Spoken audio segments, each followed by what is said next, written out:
ఎవరి హృదయం శుద్ధిగా ఉన్నదో శ్రీశైలంలో వచ్చి అలా నడిచిన శివుని నామాన్ని పలికిన ఆ కిరణం మన మీద ప్రసరిస్తుంది. కిరణం మన మీద ప్రసరించకుండా ఉన్నది అంటే ఎవడైనా శ్రీశైలం వచ్చి ఇంటికి వెళ్ళిన తర్వాత శుభాలు జరగలేదు అంటే అతని హృదయం ఈర్ష్య, అసూయ, కామ, క్రోధ, లోభ, మోహ, మదమాత్సర్యాలనేటువంటి మురికితో అతని హృదయం ఉండటం వలన అతడు శ్రీశైలం వచ్చినా అతని హృదయంలో ఆ కిరణము తాకకపోవటం వలన సుఖాలు పొందలేడు. అందుచేతనే స్వామి, ఓ శంకర, నమస్కారం చేయండి అందరూ.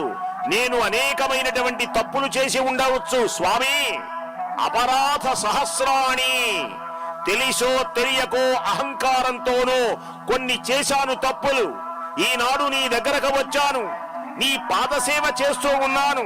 తండ్రికి విన్నవించుకోండి. స్వామి కిరణాలు మన మీద ప్రసరింప చేయాలి. వాగర్ధావివ సంపృక్తం వాగర్ధ ప్రతిపత్తయే జగత పితరం వందే పార్వతీ పరమేశ్వరౌ. తలకాయ వంచి నమస్కారం చేసి చంపలేసుకొని మళ్ళీ నన్ను చూడండి. పుణ్యమైన దివ్యమైనటువంటి అమ్మా నాన్నలకు విన్నవించుకుంటున్నాం.